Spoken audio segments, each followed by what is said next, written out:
Assalamualaikum warahmatullahi wabarakatuh. Selamat pagi dan salam sejahtera bagi kita semua. Yang saya hormati dan saya juga banggakan Prof. Agus Sartono. Ini yang memang sempat me-WA saya dan konteksnya bahwa kalau WA-nya dari Prof. Agus ini agak setengah dengan konteksnya instruksi. Jadi walaupun saya direktur, tapi kalau diinstruksi sama profesor ya saya ikuti. Dan juga kemudian ini senior para alumni Gajah Mada yang nggak pernah henti-hentinya semangatnya Pak Prof. Tandelilin. Ya, ini Prof. Ted ini luar biasa. Juga saya banyak belajar bagaimana beliau ini terus bersemangat. Ada juga Mas Bowo dan Mas siapa tadi satu lagi Mas Wayan. Mas Wayan. Saya memang kangen sebetulnya dengan suasana kampus. Mungkin saya terakhir menginjakkan kampus dan sedikit bernuansa akademisi itu pada saat sekitar 4 tahun yang lalu gitu ya, menginjakkan balik ke Bulak Sumur gitu. Nah udah agak lama ini saya belum kesana lagi ya. Tapi dikasih instruksi dari Prof bahwa yuk coba sharing lo ya. Ini sharing lo ya. Kalau profesor tuh teorinya pasti banyak gitu. Kalau saya cuma sharing experience dan kemudian gimana di konteks praktis. Jadi mungkin nanti dari aspek teorinya saya boleh di challenge. Dan kadang-kadang saya suka melihat bahwa antara teori sama faktanya waktu saya dikasih konsep itu benar-benar itu menjadi modal utama. Nanti adik-adik teman-teman sekalian itu memang perlu mendapatkan dasar dulu, fondasi teorinya, konsepnya. Tapi pada saat kemudian praktek, di situ ada modifikasi, improvisasi, dan juga kemudian kondisi-kondisi tertentu. Terkadang di situ ada sedikit art gitu kan.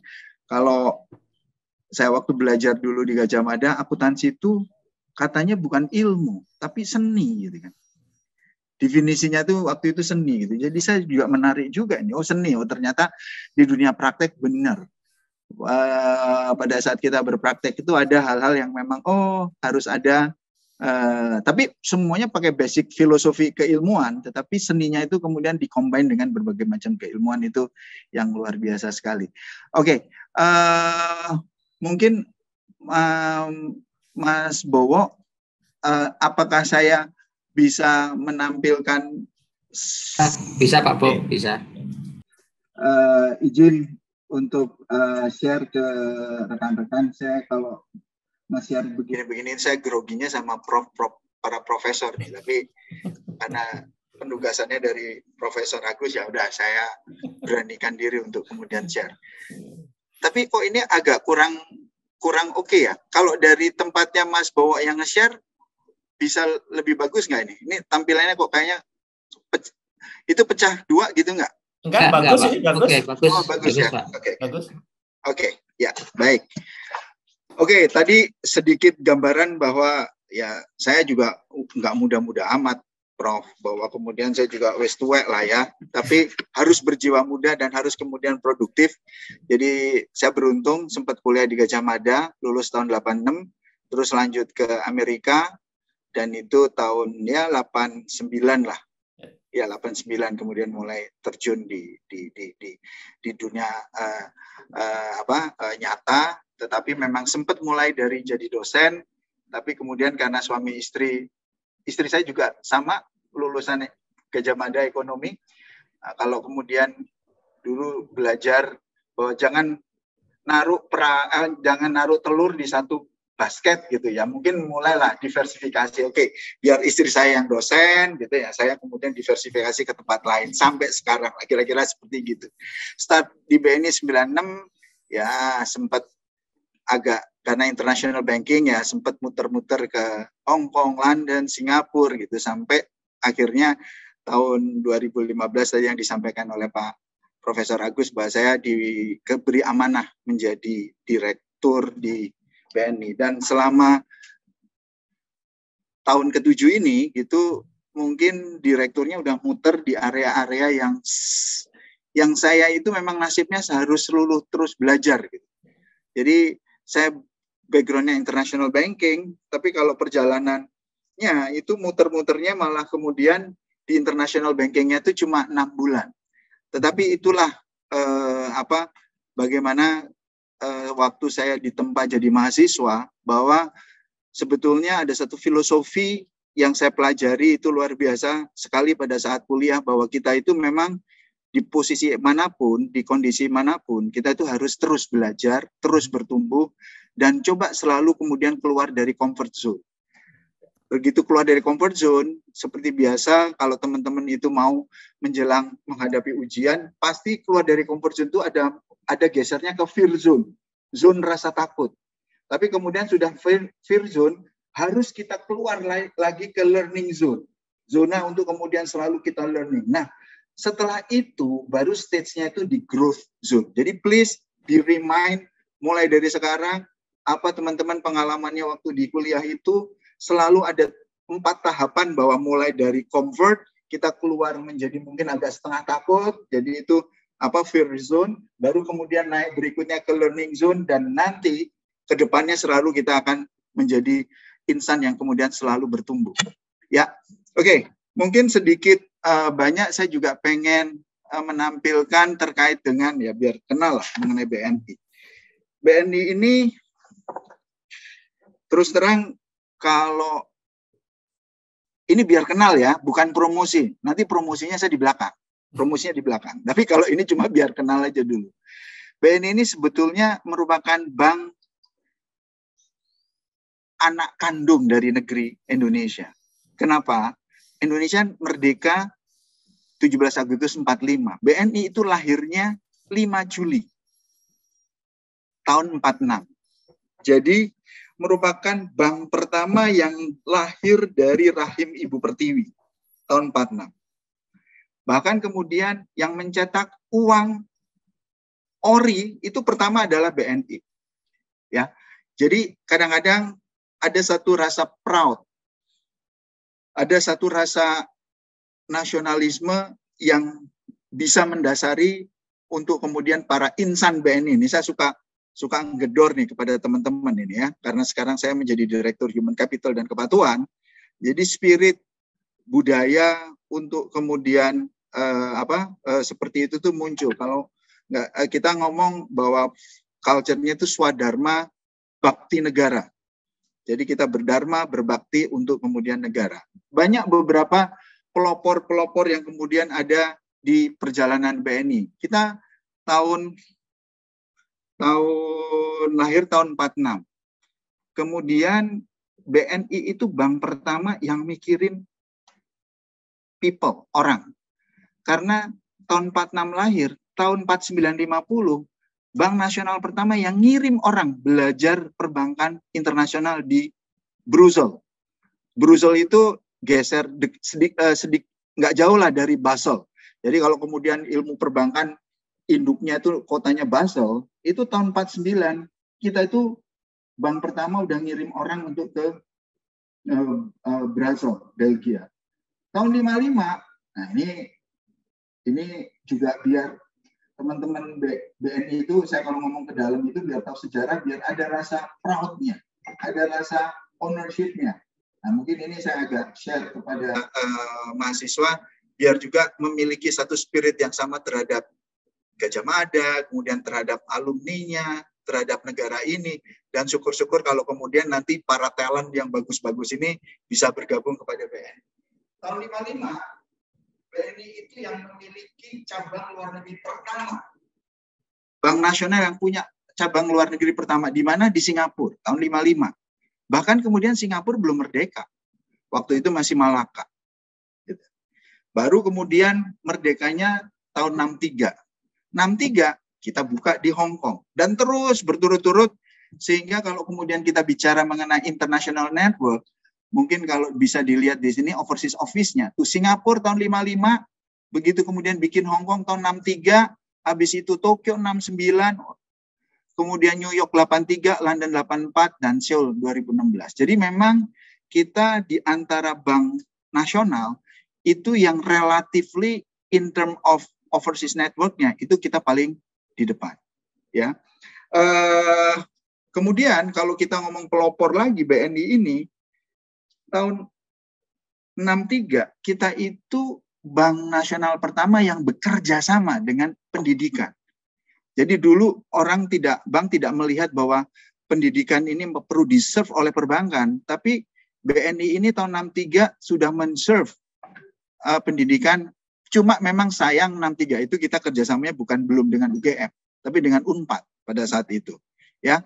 Dan kemudian kita memiliki namanya tabungan sekolah gitu, ada bank cabang pelajar gitu. Kita juga punya bank terapung gitu tahun 66, dan bahkan tahun 67 yang namanya bank keliling itu dengan VW kombi gitu. Itu kita udah punya. Itu dari aspek kepeloporannya.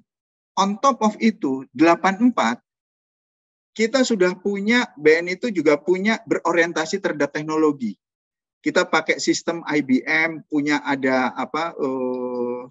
core sistemnya gitu.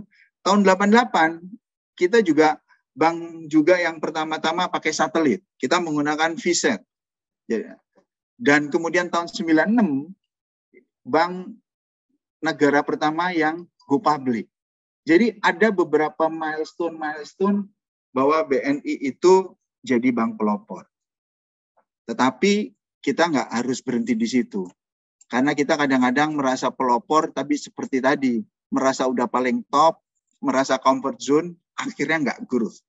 Maka selalu kemudian di-challenge untuk even kemudian para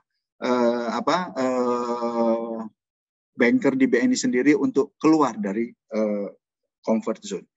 Secara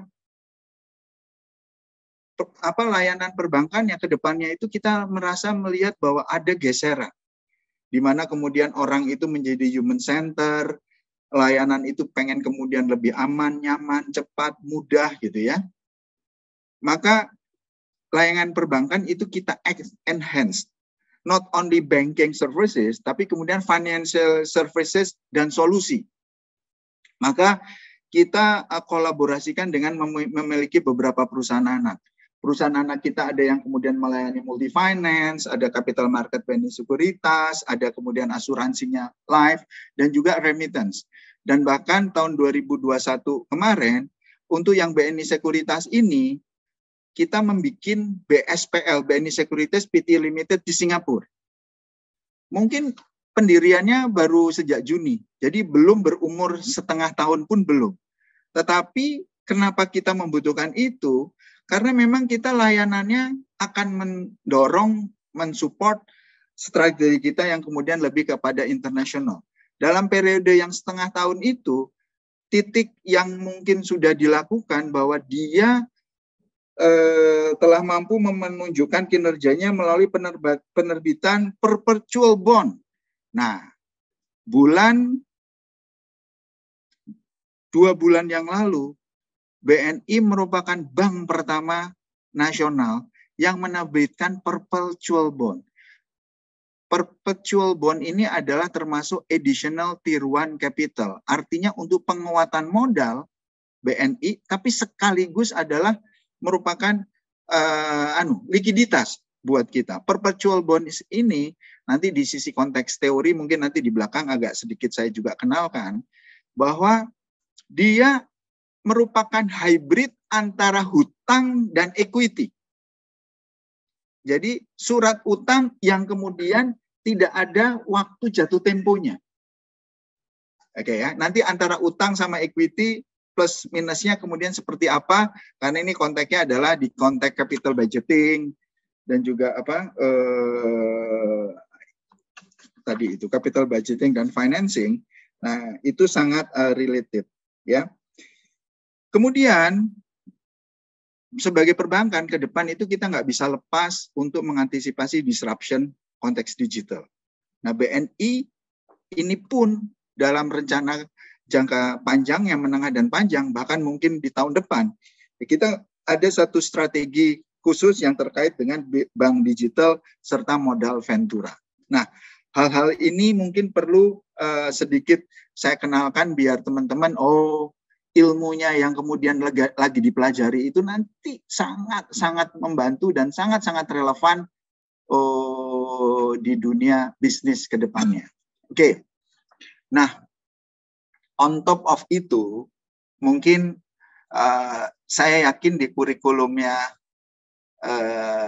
tempat Prof. Agus, Prof. Teddy, ini Prof. Ted itu juga ada terkait dengan ESG, ya, mengenai green atau environmental friendly ke depan. Karena itu merupakan satu challenge, suatu hal yang kemudian kita harus memperhatikan sustainability. Nah, tolong adik-adik sekalian pelajari itu, ya, karena itu adalah menjadi satu keharusan, kebutuhan, dan bahkan juga kalau bergerak di awal itu merupakan diferensiasi dari satu dunia usaha. Kenapa BNI memperhatikan ini? Karena BNI memang punya spirit dan punya dream atau pembedanya itu sebagai international banking. Jadi national bank yang go international, go global. Nah, di tataran global, ESG itu adalah merupakan bagian dari necessity. Ya, sustainable, kita memperhatikan sustainability, dan bahkan buat Indonesia yang kemudian orang bilang adalah paru-paru atau jantung, paru-paru dunia lah. Itu disoroti itu agak ekstra. Dan di sisi konteks ini kita harus pandai dari ilmu kekomersialannya, tetapi juga ilmu politiknya. Karena di situ juga ada geopolitik yang bargainingnya itu, bargaining sosialnya itu banyak. Nah, oke, nanti buat adik-adik sekalian, pelajari dulu di aspek kemudian mengenai apa ESG-nya gitu ya. Tapi di sisi konteks itu bisa juga menjadi competitive edge atau menjadi bargaining power. Misalnya bahwa di Indonesia kalau nebang pohon harus ada replanting. Kemudian mau kelapa sawit, dia perhatiin sekali bahwa harus punya ISPO. Batu bara juga kemudian harus dikompensasi untuk biaya river base dan sebagainya. Itu standar-standar internasional yang diterapin di kita, tapi jangan salah.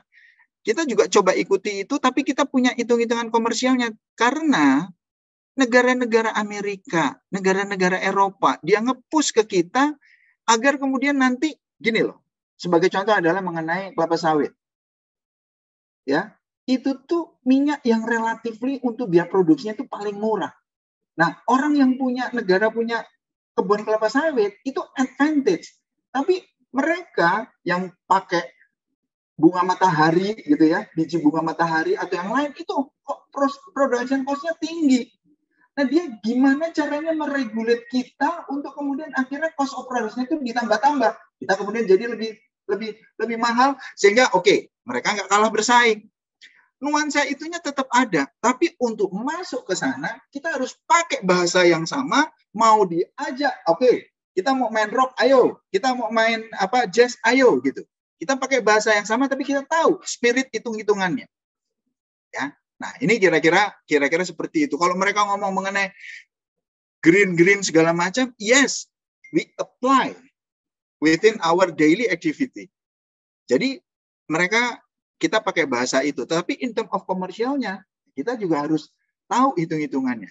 Nah, ini cuma gambaran aja di BNI, contohnya kalau kemudian di sisi konteks dia mau nanti ngarah mengenai gender, employee-nya kita woman-nya 52%. Milenial kita juga punya age milenial yang sebetulnya 62% kita itu milenial, Gen Z. Empower woman in top management 29%. Jadi kita perhatikan juga kemudian konteks ESG. Mereka ngomong mengenai sustainability governance. Loh, kita punya BNI Code Ethics. Kita punya whistleblowing system untuk kemudian pencegahan dan deteksi. Dan bahkan mulai tahun lalu kita terapin ISO atau kita dapat ISO 37001 terkait dengan sistem manajemen anti penyuapan. Ini hal yang kemudian memang secara DNA embedded kita tanamkan sehingga kita siap untuk kemudian bertarung di global. Green office culture. Jangan salah, BNI ini punya gedung baru, yang satu di Pejompongan. Nah, itu background saya itu adalah gedung di Pejompongan. Kenapa saya taruh background itu? Saya cuma mau rada sedikit pamer. Teman-teman mahasiswa, itu yang bikin building itu, salah satu kemudian otak mikirnya itu adalah alumni Gajah Mada loh. Siapa? Ya gue gitu. Waktu itu gue direktur aset. Itu yang mulai dari cari kontraktornya. Sebetulnya harusnya waktu itu di tempatnya Pak Agus Sartono yang menang. Tapi ada konteks segala macam. Kemudian akhirnya karya yang lain yang menang gitu. Tetapi itu konteksnya itu. Dan kemudian saya bisa sampaikan bahwa gedung yang ada di background gambar saya itu adalah gold certificate in term of green building. Jadi diukur penggunaan listriknya, diukur water treatment-nya, diukur space-nya, nuansanya, diukur rasio antara taman dan building-nya, ya. Dan kemudian yang kita punya platinum certificate itu di Plaza BNI, itu di BSD. Artinya bahwa kalau kita ngomong green-greenan, ya kita juga sudah ada di sini. Kenapa? Kembali lagi, biar kemudian kita bahasanya yang sama.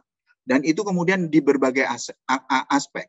Kemudian di poin berikutnya di situ ada water supply from local government, jadi dari PAM segala macam. Kita pikirin.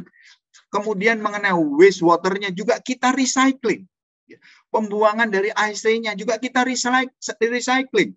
Sebetulnya kita punya tolok ukur berapa efisiensi penggunaan listrik, berapa efisiensi penggunaan kertas, berapa efisiensi penggunaan bahan bakar. Itu kita ukur setiap tahun untuk menunjukkan bahwa yes, we also do a same parameter and a same language as what the global company doing. So we ready to compete, to head with them gitu ya. Kita mengadop paperless office administration, e-office, itu kita punya hitung-hitungannya.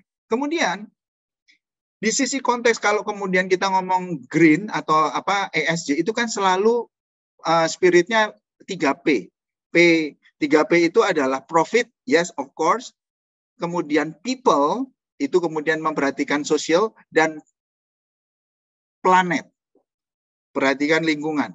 Tadi di sisi konteks planet, itu yang tadi saya ngomong. Terus kemudian di konteks people nih. Nih kita mungkin agak sedikit memperkenalkan bahwa kita BNI itu punya 3.243 ATM. Dari total jumlah ATM kita, saya nggak terlalu ingat ya, mungkin nggak exact number saya bisa ini, tapi antara 18 sampai 20.000, itu adalah 3.243 ini ATM yang punya assessment terhadap disabilities. Jadi para disabilities atau disable gitu ya, bisa mengakses ATM kita. Kita memikirkan itu. Ya. Kemudian juga BNI memiliki WWF Affinity Card, which is kemudian ini memperhatikan kepada hewan gitu.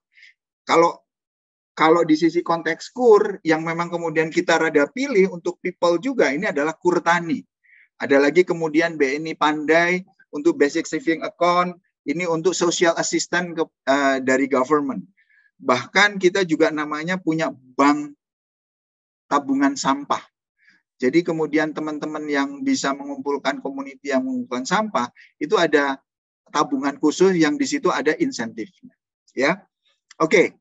Ini di sisi konteks komitmen-komitmen BNI di mana kita melihat ESG. On top of itu, secara bisnis, saya juga bisa sampaikan bahwa BNI ini green portfolio-nya itu porsinya 25% dari total loan. Itu sekitar 140 T. 25%. Memang kalau kita ngomong loan-nya, itu kan kita biasa ya, mungkin buat rekan-rekan teman-teman sekalian mahasiswa, di bank itu ada loan segmen korporasi, ada segmen menengah, ada segmen mikro kecil, dan ada segmen consumer. Nah, memang portfolio yang green itu banyaknya di korporasi. Jadi kalau kita bicara segmen korporasi sendiri, itu yang green financing itu totalnya sekitar 46% dari total portfolionya korporasi. Tetapi secara total loan, bank wide itu 25%. Nah, kemudian juga BNI secara ketentuan internal appetite-nya tidak masuk ke kredit-kredit yang dilarang ya. Misalnya illegal logging kita nggak masuk, narkoba nggak masuk, senjata nggak masuk, perjudian nggak masuk. Gimana kalau kemudian dengan politically exposed person? PEP ini adalah mungkin buat rekan-rekan mahasiswa sekalian, adik-adik sekalian, bahwa orang-orang yang terekspos terhadap politik itu kalau diperbankan punya kriteria dianggap resikonya spesifik. Maka kalau kita memberikan satu loan yang di dalamnya ada PEP, kita harus melakukan extra due diligence. Ya. Apalagi pada saat pengalaman saya di Hong Kong, di London, dan itu memang across the board semua di negara-negara juga seperti itu. PEP ini bukan priority untuk kemudian kita layani perbankan dalam sisi konteks pemberian kredit atau usahanya. Gitu. Jadi kita harus ada ekstra due diligence untuk itu. Tapi ya kita lakukan. Apalagi di kondisi begini kan memang kemudian banyak juga para politisi yang juga dia namanya atau mensupport usaha-usaha tertentu. Ya kita lakukan, tapi kita lakukan ekstra due diligence. Bahkan mungkin para politik exposed person kalau berurusan dengan bank suka malu juga, ketahuan loh itu Pak, mohon maaf itu kartu kreditnya kok ada yang kemudian menunggak gitu kan, bisa nggak kemudian dilunasi? Ya mungkin pakai ngomel-ngomel sedikit, tetapi ya mohon maaf ini sesuai ketentuan. Nah, akhirnya mereka kemudian itu. Jadi part of kemudian kita juga bagaimana mengeducate masyarakat juga ya. Itu konteksnya seperti itu. Kemudian kalau kita melihat dari portfolionya, loan komposisi kita itu memang benar bahwa portfolio kita banyak itu memang masih di corporate. By September 2021, 49% itu di corporate, 17,5% itu di komersial. Tadi kalau kemudian ngelihat ini materi presentasinya nih, 17,5% di komersial, 16% di small, kecil, dan 16,3% itu di consumer loan. 0,2% ini lain-lain lah. Lain-lain itu bisa kemudian kredit pegawai dan sebagainya. Tetapi yang kemudian mau saya sampaikan bahwa 49% itu kita masih di corporate. Ya, kira-kira seperti itu. Dan kemudian kalau kita melihat bahwa corporate private, pertumbuhan kita yang mendorong selama year on year, setahun terakhir itu corporate private tumbuhnya 5,2 T, sedangkan untuk smallnya itu core, ini besar nih sekali 38 T, which is kemudian even kita sebagai corporate banking, tapi dengan approach digitalnya, kita masih komit untuk menggerakkan perekonomian yang kecil ya. Sedangkan untuk consumer loan ini, yang kemudian bergerak paling banyak itu adalah di payroll. Payroll loan itu jadi kredit pegawai gitu. Nah, itu yang kita lakukan. Tetapi dikontekskan dengan kondisi topik hari ini bahwa tahun 2020 kemarin waktu COVID itu buat perbankan itu suka dikejar-kejar, kreditnya tumbuh dong, kreditnya tumbuh. Kalau kredit nggak tumbuh, ekonomi nggak bergerak. Gitu. Tetapi kami juga kemudian diingatkan, perbankan kalau ngucurin kredit, risk manajemennya dipastikan ya, yang prudent ya, segala macam. Jadi di perbankan itu dikejar suruh ngasih kredit, tapi juga dituntut kemudian harus prudent. Oke? Nah, karena pandemi kemarin itu sebetulnya kenapa pertumbuhan ekonominya negatif, kemudian loan-nya juga belum bisa mendorong, memang ada kontraksi dan sebagainya, tetapi isu utamanya itu di demand side, dari aspek perbankan ya. Permintaan loan-nya itu memang kemudian relatif turun, karena kegiatan produktif. Paling enggak kalau kemudian saya bicara di sini ada primary good, secondary good, tertiary good gitu ya. Yang tertiary hilang. Spending untuk tertiary itu hilang. Primary nggak mungkin hilang karena primary. Secondary itu selektif. Nah, akibatnya apa? Tabungan orang, masyarakat, itu uangnya ngumpulnya di bank. Maka likuiditas buat bank itu nggak ada masalah. Tetapi kenapa kemudian bank tidak menyalurkan? Satu, memang problemnya di demand. Orang kemudian memang pengusaha juga hati-hati belum kemudian ngambil kredit. Dan juga yang kedua, secara sistem menyeluruh, risk profile itu bergeser. Perbankan juga kemudian karena harus memberikan kredit yang harus prudent, maka kemudian lebih selektif. Nah, in term of itu, mulai di 2021 ada pertumbuhan loan. Ya, kalau kita bicara kemudian year on year, loan itu mungkin ya growth-nya 2,7%. Untuk yang business banking, yang untuk consumer 9,9%. Tetapi yang saya mau sampaikan di sini bahwa pertumbuhan kredit yang sementara ini terjadi sejak pandemi itu more on working capital. Loan untuk modal kerja. Ya. Nah, yang belum mungkin sementara ini saya bisa sampaikan bahwa kredit investasi masih menunjukkan kontraksi. Ya. Tapi ini tentunya merupakan satu kewajaran mengingat selama periode PPKM tahun ini serta PSBB tahun lalu, utilisasi kapasitas produksi kan mengalami penurunan. Masih banyak idle capacity yang belum dioptimalkan. Oleh karena pada saat ekonomi mulai menggeliat, maka peningkatan yang lebih banyak itu terserap di kredit modal kerja, which is itu adalah make sense ya. Instead of dari capex. Capex nanti karena capex itu kemudian akan berjalan berikutnya. Nah, sekarang kita bicara mengenai investasi lah. Nah, ini kalau sudah masuk teorinya saya agak minder sama Prof. Ted sama Prof. Agus nih ya. Tapi saya bicara praktisnya aja lah.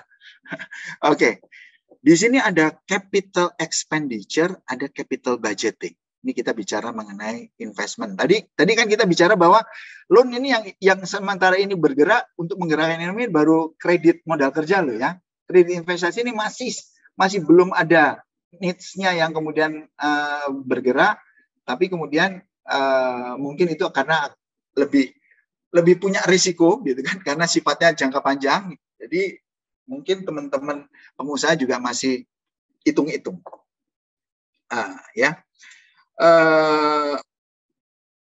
Capital expenditure atau kita sebut modal, investasi modal, itu pengeluaran yang dilakukan perusahaan dengan harapan akan memberikan manfaat atau benefit dalam jangka panjang.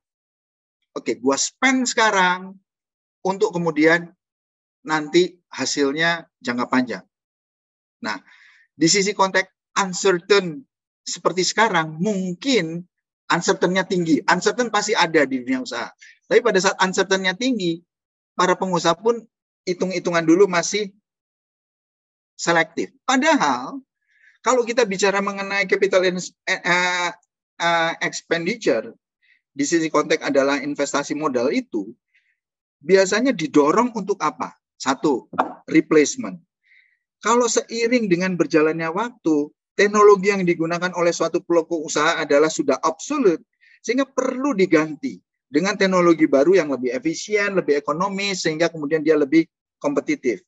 Nah, salah satu fenomenanya kita lihat saat ini adalah mulai banyaknya hadir misalkan mobil listrik atau hybrid yang kemudian menjadi taksi.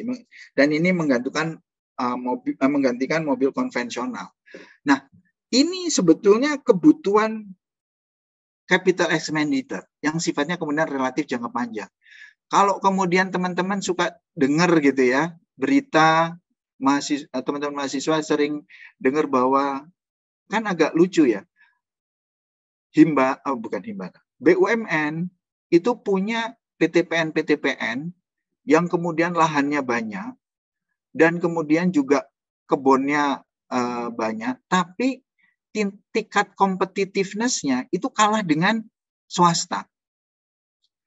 Ada pabrik gula yang kemudian juga masih banyak kemudian kita impor. Tetapi itu disadari dan orang sering ngomong bahwa mesinnya udah kuno, udah kelamaan. Kalau mesinnya itu dijalanin, bagaimana kita bisa bersaing? Karena ongkos produksinya akan kemudian 40% di atas yang kemudian yang baru-baru ini. Maka sebetulnya ini bagian dari capital expenditure untuk melakukan replacement. Atau juga kemudian renewal. Ya, di sini ada replacement, ada renewal, di mana biasanya di pabrik kalau mesin digunakan sudah lewat umur ekonomisnya, maka akan dilakukan overhaul dan permajaan agar dapat tetap berfungsi optimal tadi seperti efisien dan sebagainya. Ini nyangkut capital expenditure. Atau digunakan untuk ekspansi. Ekspansi. Ini kalau kapasitas produksinya sudah fully capacity atau roomnya tinggal 10% space, pengusaha masih melihat bahwa oke, pasar masih terbuka, maka dia harus melakukan ekspansi karena demand-nya memang kemudian masih banyak, tentunya harus meningkatkan kapasitas dan ini part of dari ekspansi, dia perlu capital expenditure atau other purposes. Nah, other purposes ini mungkin saya agak sedikit kaitkan dengan misalkan kalau kita bicara ESG tadi, environment segala macam, ada regulator yang kemudian mengharuskan bahwa kalau kamu menambang di sini, akhir waktu tambang, kamu harus refurbish dan itu mengembalikan investasi yang awal. Nah, itu harus pakai capital expenditure. Itu misalnya karena regulatory compliance atau juga misalnya rebranding. Nah, sedangkan capital budgeting itu adalah merupakan keseluruhan proses.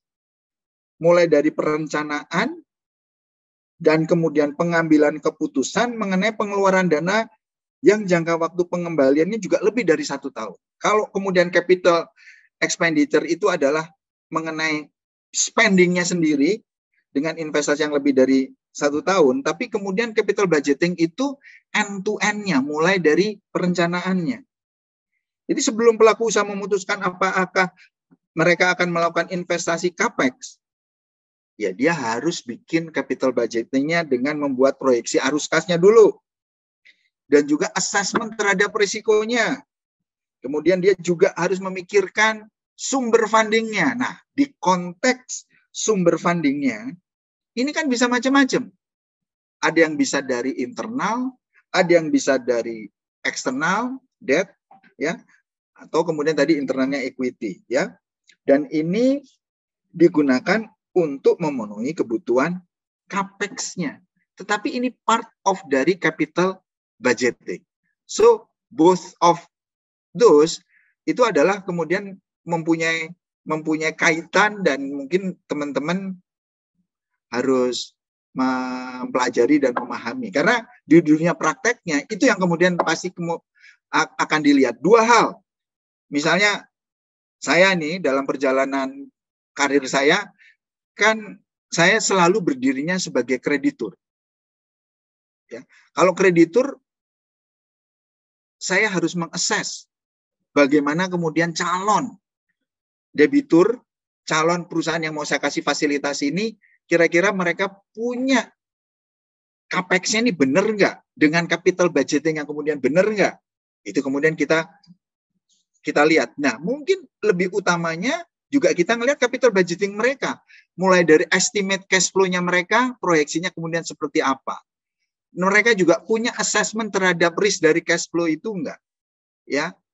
Nah, itu merupakan bagian yang kami assess. Dan bahkan kami punya komparasi, maksudnya sebagai kreditur, analis yang kemudian memang tugasnya itu. Tetapi on top of kemudian saya ini sebagai kreditur, pada saat memegang Direktur Treasury Internasional yang mengelola treasury-nya BNI, saya harus lakukan capital budgeting end-to-end. Karena di sisi konteks ini bahwa BNI ini juga melakukan harus investasi. Nah, investasi untuk capital expenditure apa? Misalnya termasuk bahwa waktu bangun gedung itu, yang gedung di belakang saya nih, yang jadi background itu. Nah, kenapa kok perlu seperti ini? Kira-kira emang toh kebutuhan pegawai bisa disewain. Tapi berapa hitung-hitungan efisiensinya, berapa yang kemudian investasi ke situ, berapa tahun kemudian dia akan balik, dan ke depannya itu efisiensinya akan terjadi seperti apa. Itu part of dari capital budgeting. Nggak cuma itu, kalau kemudian treasury di perbankan, itu mengelolanya tidak hanya di sisi konteks capital budgetingnya saja, tetapi on top of itu, dan ini bagian dari profesional seorang banker di area treasury, dia harus make profit. Dia juga sebagai business unit. Bagaimana mengelola excess liquidity atau bahkan minta modal untuk diputer, dibisnisin di capital market, di bond market, atau kemudian di area-area treasury lainnya. Ya, selain juga misalnya gitu ya, bahwa bank itu biasa punya net open position. Misalnya posisi utang dalam falasnya lebih banyak dari aset dalam falasnya. Artinya kalau utangnya banyak falasnya daripada falas itu valuta asing ya, posisinya posisi short, itu kalau kursnya itu bergerak melemah, rupiahnya melemah, utang gue kan risikonya jadi, utang gue jadi lebih gede. Ingat kalau kita bicara krisis 98, 99, itu betapa kemudian negara kita itu terjadi kolaps karena kursnya itu naik lebih dari 3-4 kali pada saat itu. Dan utang kita tahu-tahu plek meledak. Tapi kalau konteksnya portfolionya long, bahwa aset kita kemudian lebih banyak, oh malah itu posisi diuntungkan. Nah, treasury di perbankan itu ngelihat itu untuk memitigasi risikonya dengan membeli swap, option, segala macam. Nah, itu yang saya lakukan, nggak mungkin saya bisa lakukan kalau saya nggak dapat pelajaran kuliah dari Prof. Ted waktu saya kuliah dulu. Dari Prof. Agus yang kemudian memang, oke, kami rada-rada dekat angkatannya, tapi teman belajar untuk kemudian ilmu-ilmu itu. Tapi kemudian sekarang dipraktekin, kalau salah posisi, gue ditonjokin gitu. Oke, KPI gue kena, kemudian bikin bank ini kemudian rugi, atau kemudian posisinya kemudian terbuka.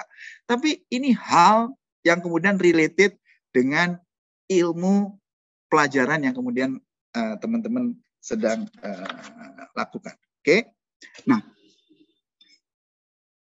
tadi capital budget, capital capex, dan kemudian yang kedua bahwa yang lebih end to end-nya adalah capital budgeting techniques. Capital budgeting techniques ini banyak metodenya. Dan kemudian nanti di kelas kuliah teman-teman itu akan lebih banyak gitu ya, dapat ilmunya. Tapi besarnya saya yakin ini yang kemudian memang kita dipelajari, dan ini ya, most frequent yang di-use itu adalah NPV sama IRR. Jadi ada pakai payback period, ada discounted payback period, ada NPV, IRR, modified IRR, ada average accounting rate of return, dan profitability index. Pak, misalnya kalau ada tanya, Bapak kalau kemudian nanti dalam kesehariannya, Bapak pakai yang mana Pak yang Bapak paling senengin? Oh, saya akan bicara bahwa, tergantung situasinya, dan kita nggak bisa cuma pakai satu metodologi teknik. Kita harus combine, dan kita kemudian ngelihat seperti apa kondisinya. Nah, mungkin nanti makanya teman-teman sekalian, adik-adik sekalian perlu kemudian ngelihat ini lebih dalam gitu ya, pelajari gitu. Mungkin nanti ujian itu melatih bahwa yes, dapat poinnya, tapi di prakteknya nanti lebih seru lagi, lebih menarik lagi. Nanti di dunia nyata itu banyak tikungannya gitu ya. Banyak seninya. Oke.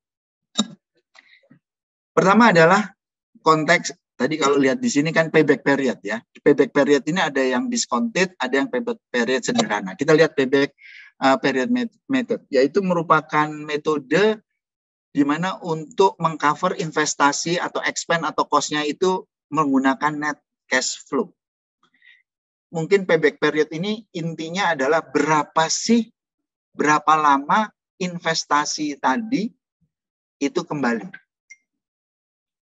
Oke. Nah, ini untuk small project boleh lah gitu kan. Small project yang sederhana-sederhana boleh lah. Kalau kemudian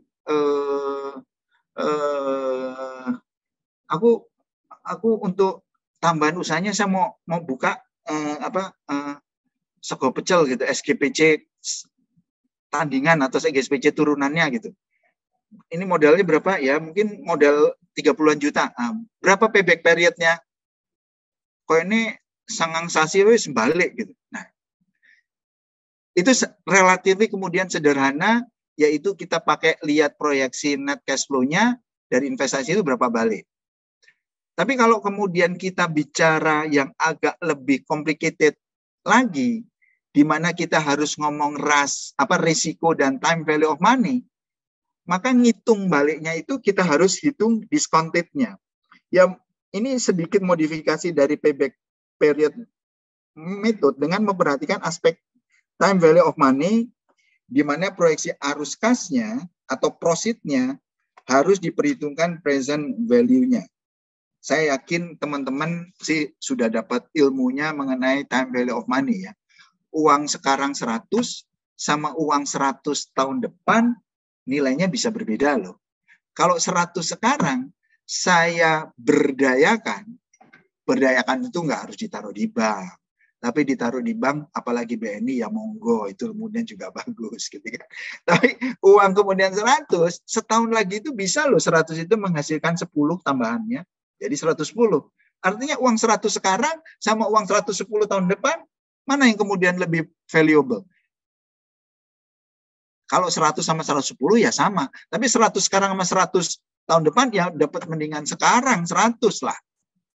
Ngenteni setahun meneh nembe entuk 100 ya keburu aku 100 kue ora berkembang gitu kan. Kira-kira kemudian gitu. Itu konsep time value of money.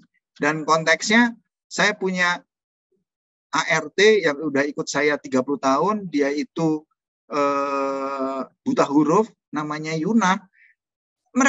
Dia tuh tahu kok, oh ada time value of money. Kenapa? Kan dia memang menguras keringat, dia cari duit sendiri gitu kan, udah dikumpulin gitu, dia punya itu. Insting itu tuh ada gitu.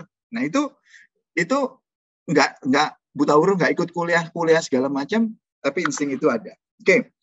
Itu metode payback period dan yang agak modifiknya discounted. Oh, ini kemudian sebagai contoh aja gitu ya. PT XYZ plan untuk membangun data center di Jakarta. Butuh 200 miliar. Ya.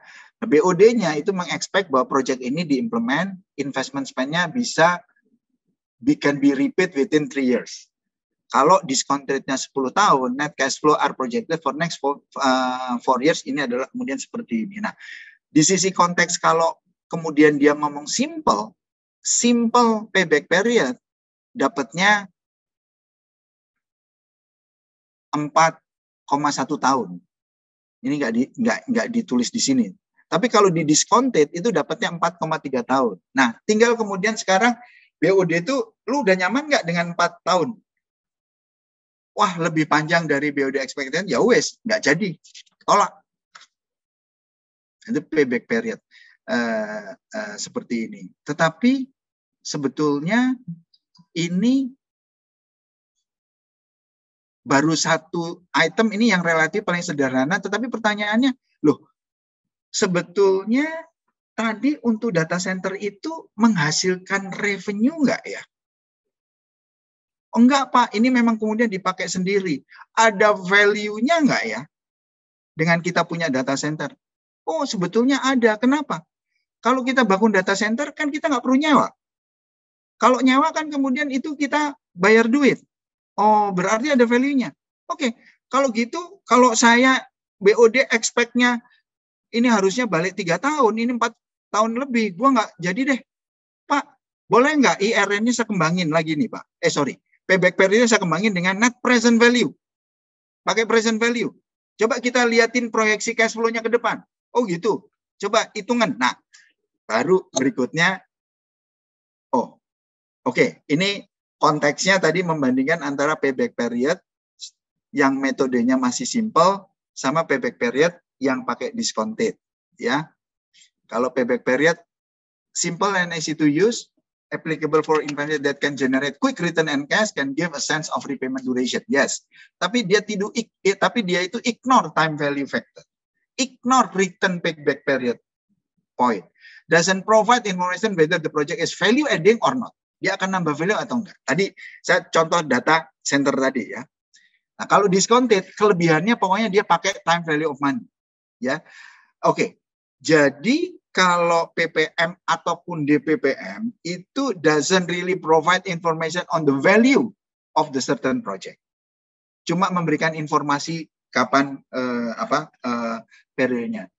Jadi kalau untuk major project, this method is nice for preliminary analysis, tapi kemudian berhenti di situ. Tadi kalau tadi saya contohkan data center itu kan BOD cuma punya feeling bahwa 4 tahun, aduh kelamaan, gue nggak mau, tolak.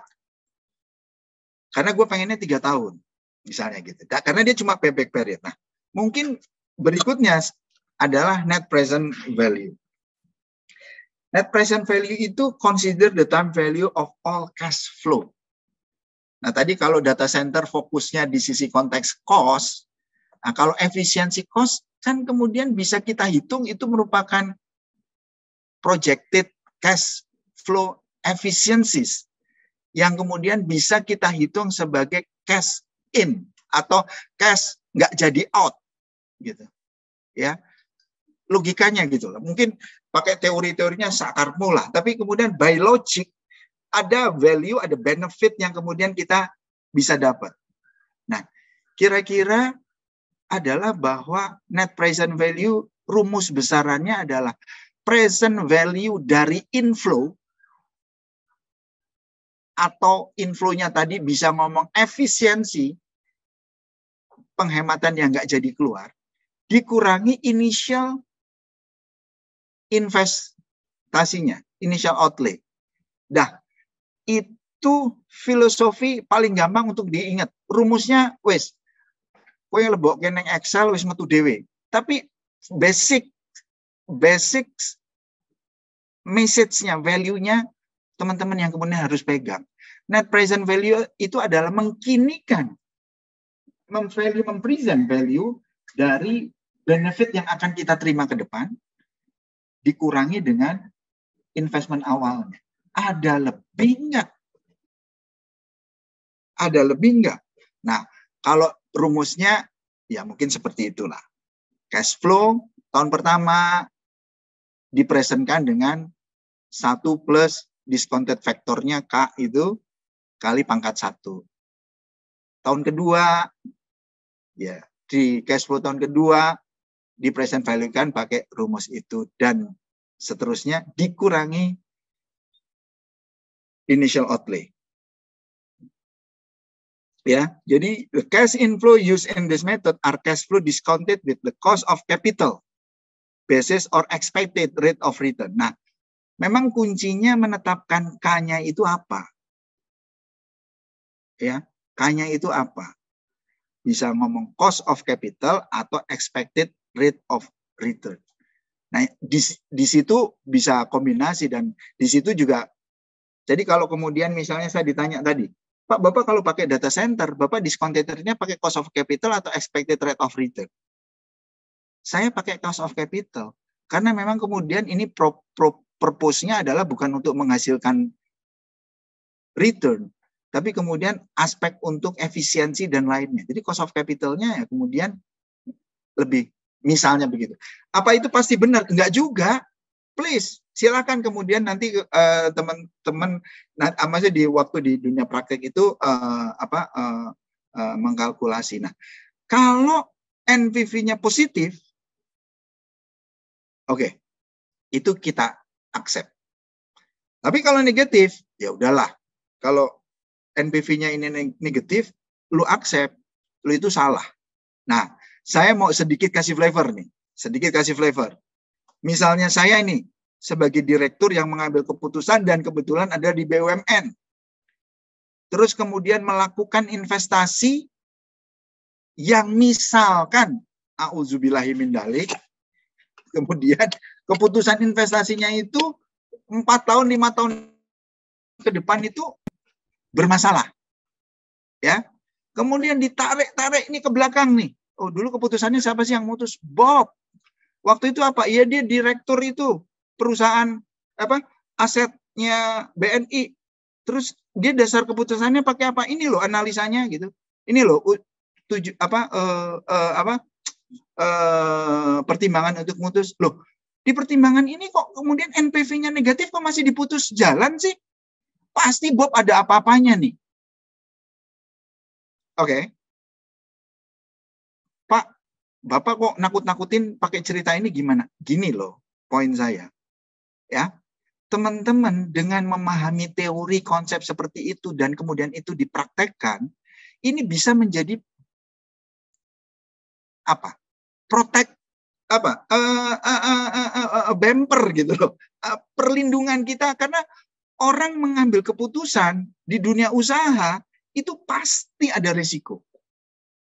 Kalau hitungan kalkulasinya secara justifikasi itu oke, tapi kemudian keputusannya atau dalam praktiknya ternyata salah, itu namanya business risk, which is asumsinya mungkin kemudian tidak, atau kenyataannya berbeda dengan asumsi. Tetapi waktu ambil keputusan di awal, analisa keuangan untuk capital budgeting dan capital expenditure-nya ini harus duduk. Kan menjadi satu pertanyaan aneh, NPV-nya negatif, lupus itu terus tetap jalan. Nah, please. Jadi ilmu yang kemudian teman-teman pelajari, nanti kemudian diuji, kemudian jadi nilai, yakinilah bahwa ini jadi senjata perlindungan teman-teman waktu kemudian nanti teman-teman berkarya, karena ini menjadi satu dasar tadi, misalnya seperti itu. Apalagi ke rekan-rekan yang nanti berkarirnya sebagai pengambil keputusan. Ya, jadi saya thanks to UGM, saya dibekali sama ilmu-ilmu hal kayak gitu karena di prakteknya ya membantu ya. Contoh PT ABC rencana untuk bikin pabrik baru, mau pinjem dari Bank X 100 miliar, interest rate-nya tinggi banget nih 24%. Wah, ya udah, ini dibantuin bikin bahannya, oke. Kemudian new factory expected to have an economic life 5 tahun. Sebelum kemudian dia overhaul. Dan expected to generate marginal profit itu sekitar 40 M per tahun. Kita ambil nggak ya? Oke, ini hitungannya nih. NPV bahwa kemudian 40 di present value kan minus 100, positif 109 masih 9,8. Jadi NPV-nya di atas 0. Visible. Putus. Ya, diputus. Nah, nanti kemudian challenge-nya adalah kenapa 24%, lu biar positif ya. Kalau kemudian pakai 12% nggak positif ya, atau apa gitu. Mungkin itu one thing. Tetapi basic-nya ini sebagai contoh-contoh kemudian bagaimana kita ngitung NPV sesuatu ambil keputusan. Tadi kalau payback period belum memperhitungkan, itu cuma periodnya, tapi belum memperhitungkan value dari si investasi tadi. Kalau NPV sudah ada value-nya. Ya. Kemudian di poin berikutnya bahwa metode NPV ini sangat banyak digunakan di dunia bisnis dalam menghitung kelayakan suatu investasi. Karena mampu memberikan gambaran apakah satu proyek ini dapat meningkatkan nilai perusahaan, value of the firm, atau tidak. Karena telah memperhitungkan aspek timing, cash flow, serta seluruh proceed diperhitungkan. Namun, bila pelaku usaha harus memutuskan di antara 2 atau lebih proyek, ya, di mana dia tidak dapat mengambil opsi untuk melakukan semua proyek tersebut. Jadi kalau ada opsi proyeknya adalah lebih dari 1, dan lu nggak bisa pilih dua-duanya, atau pilih lebih dari 1, maka metode NPV ini kurang dapat memberikan gambaran proyek mana yang memberikan return lebih besar. Kan semuanya positif.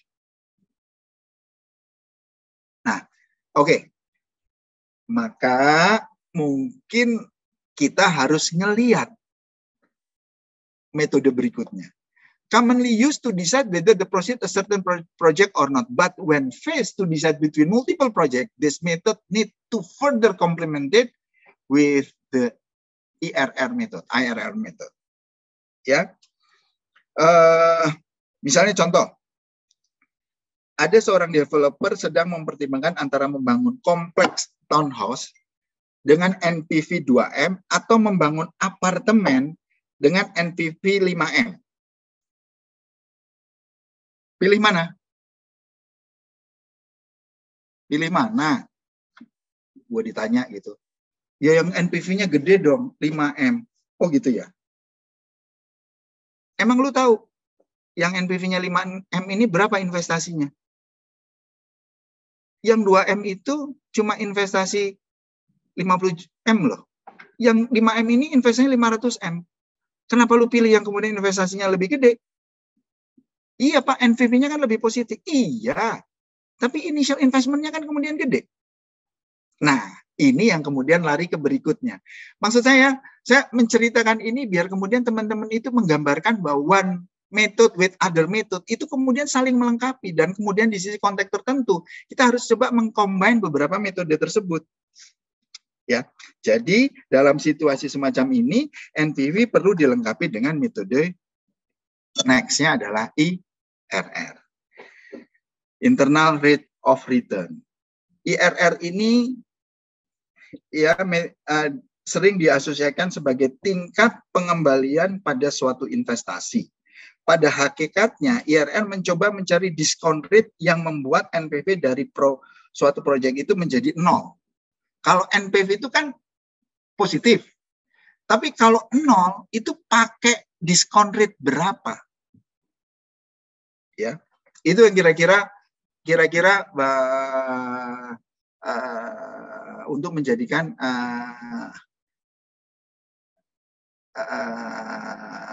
hitung-hitungannya. Dan kemudian di situ menyebutkan bahwa investment project bisa diterima kalau IRR-nya lebih besar dari expected rate of return.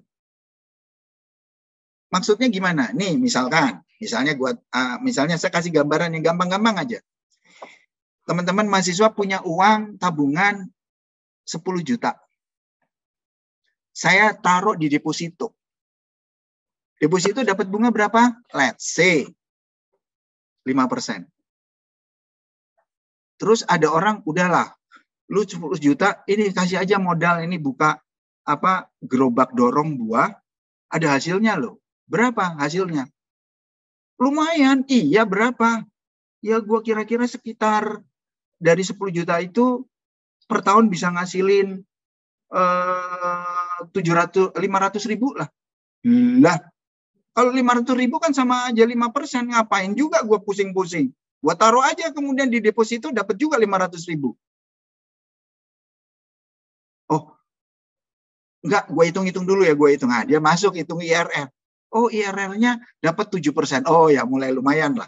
Kalau ditaruh di deposito cuma 5%, tapi kalau kemudian 10 juta ditaruh di gerobak dorong buah, dapat 7%. Nah, itu kira-kira bahwa investment project can be accepted kalau IRR-nya lebih tinggi dari expected rate of return. Ya. Nah, ada lagi modified IRR, itu rate of return-nya on investment yang takes into the account not only cash flow of the investment ke depannya, tapi juga income on the cash flow yang kemudian uang yang dihasilnya, misalnya kalau kita ngomong 5 tahun gitu ya. Kalau tadi kemudian di deposito dapatnya 5%, kita ambil flat. 5% kan benar ya, dapatnya 500 ribu. Terus tahun kedua 500 ribu lagi, 500 ribu lagi, 500 ribu lagi. Tetapi kalau di sisi konteks modified, yang dihasilkan 500 ribu itu di-reinvest lagi. Jadi tahun keduanya kan dapatnya lebih gede lagi. Tahun kedua ada hasilnya di-reinvest lagi. Nah ini modified IRR-nya sehingga nanti ujung-ujungnya kita membandingkan dengan expected rate of return yang sudah dimodified dengan dilakukan reinvest kembali. Kira-kira mudah-mudahan penjelasan saya nggak bikin bingung ya. Saya berusaha untuk bikin penjelasan yang simple aja, yang simple gitu. Pakai contoh-contoh yang sehingga teman-teman kemudian mendapat gambaran lebih clear lah. Secara filosofinya, secara basicnya. Nanti kalau soalnya kayak gini dari Bapak dosen ya pada dapat 100 semua. Soalnya harus dibikin lebih complicated. Tapi basic knowledge-nya adalah sama. filosofi dasarnya adalah sama. Ada PT Bus plan to upgrade its fleet by buying new buses. Cost of upgrade estimated sekitar 4,35 miliar. Dan PT Bus expect untuk generate 1 miliar tahun pertama, 2 miliar tahun kedua, 3 miliar tahun ketiga. Nah, kemudian BOD-nya determine by rate of return this investment is 18%. Is this project feasible? Dia hitung.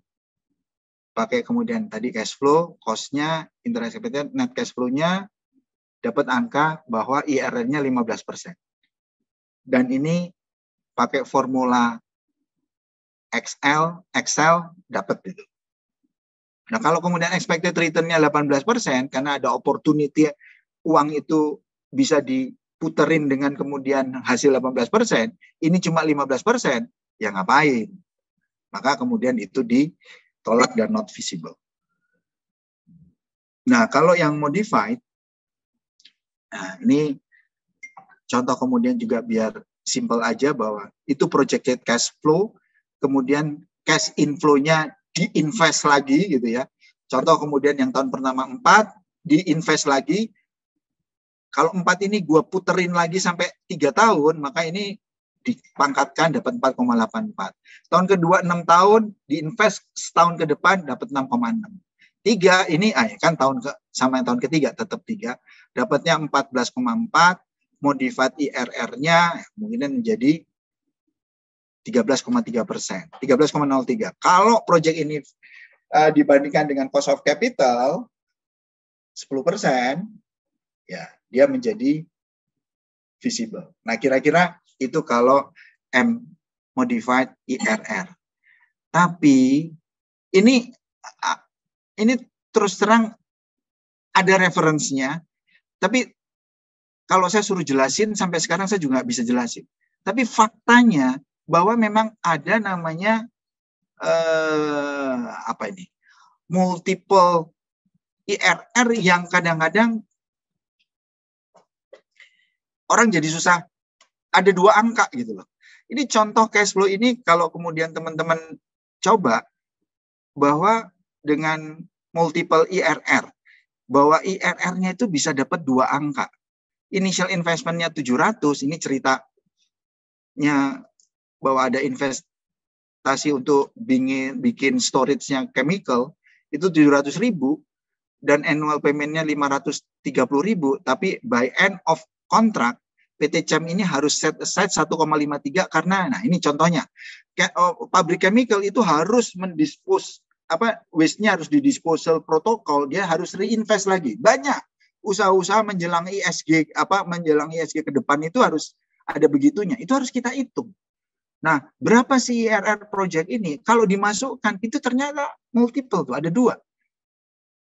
Yang satu 53%, yang satu minus 21%. Kok aneh ya? Iya, saya juga nggak ngerti jawabannya. Mungkin nanti Prof. Ted sama Prof. Agus bisa kasih pencerahan ke saya, kira-kira kok memang kenapa kok bisa jadi 2 begini. Tetapi ini faktanya, dan ini ada referensinya, ada bahwa internal rate of return problem and manners of solution muncul seperti ini. Makanya saya tadi kemudian di depan menyebutkan bahwa metodologinya jangan punya pakai satu metode. Ada beberapa kemudian yang di-combine. Dan mostly yang kemudian paling common dipakai di perbankan atau secara umum itu adalah NPV dan IRR. Ya, ini yang memang harus kemudian dielaborate terus. Oke.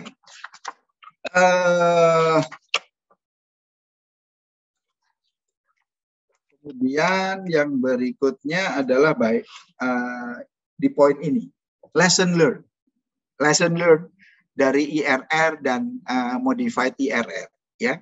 Baik metode IRR maupun modified IRR ini telah memperhitungkan faktor timing dari arus kas suatu investasi. Metode ini juga memiliki kelebihan karena mampu membuat ranking priority bila ada lebih dari satu peluang investasi, ya. IRR dan MIRR. Tapi ada drawback-nya itu kalau kemudian ada multiple, ya. Meski demikian ada kalanya perhitungan matematis dari metode ini dapat menghasilkan multiple IRR. Nah, dalam kondisi cash flow tertentu sehingga kadang-kadang membuat metode ini jadi tidak dapat dipakai untuk mengambil keputusan. Nah, metode ini juga agak sedikit mengabaikan nilai dari satu proyek sehingga kurang memberikan gambaran yang lengkap atas suatu proyek. Ya, misalnya contohnya, ada seorang kontraktor sedang mempertimbangkan antara mengambil tender proyek pembangunan jembatan dengan tingkat IRR 25% atau proyek pengaspalan jalan raya dengan tingkat IRR 18%. Bisa jadi proyek jembatan tidak diambil karena nilai proyeknya melampaui kemampuan modal si kontraktor meskipun IRR-nya lebih tinggi.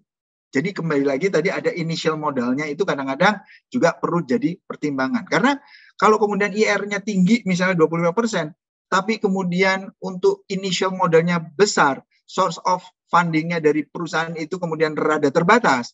Nah, itu akhirnya milihnya yang 18%. Kenapa kok milih 8%? Ya common aja lah, expected rate of return gue cuma 15%.